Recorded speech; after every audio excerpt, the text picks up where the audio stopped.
আসসালামু আলাইকুম এভরিওয়ান।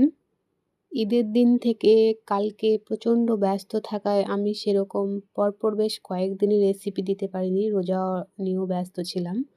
ঈদের দিনও ২ টা মুরগা রান্না করেছিলাম।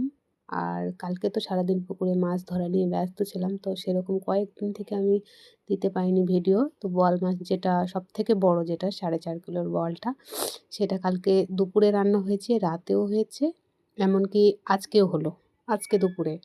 তো সেটা করার কথা ছিল না, অন্য মাছ করার কথা ছিল, কিন্তু সেটা বাসি হয়ে গেলে ভালো লাগবে না। সেটা যে পুরো হয়ে গেছে সেই স্বাদটা পাওয়া যাবে না। তার জন্য সবাই বাড়িতে বলল, "না, বোয়াল মাছটাই সজনে আর আলু দিয়ে করো।" তো মশলাগুলো একটু বেশি করে দিয়েছি, মশলা কম দিয়েছি, কিন্তু আমাদের বাড়িতে টমেটোটা সবাই বেশি খায়।